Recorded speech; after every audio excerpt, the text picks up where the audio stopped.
দীর্ঘদিনের নীরবতা ভেঙে নিজের অতীত সম্পর্ক নিয়ে মুখ খুলেছেন ছোট পর্দার অভিনেত্রী সাদিয়া জাহান প্রভা। সম্প্রতি একটি পডকাস্টে হাজির হয়ে তিনি জানিয়েছেন, তাকে ঘিরে যে বিশ্বাস ভঙ্গের অভিযোগ রয়েছে তা সত্য নয়। প্রভা বলেন, একটি ঘটনার পেছনে সবসময় অনেক অজানা গল্প থাকে। তার দাবি, তিনি কখনো কারোর সঙ্গে প্রতারণা করেননি।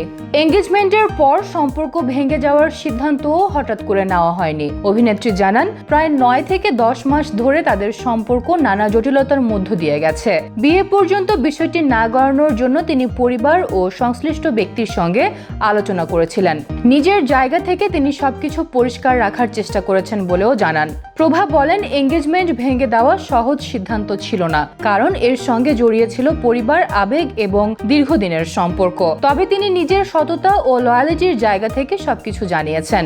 সমালোচকদের উদ্দেশ্যে প্রভা বলেন, যারা তাকে কাছ থেকে চেনেন তারা জানেন তিনি জীবনে অনেক কঠিন সময় পার করেছেন। তাই নিজের পক্ষ থেকে তিনি শুধু এইটুকু বলতে চান, তিনি কাউকে ঠকাননি, বিশ্বাসও ভাঙেননি।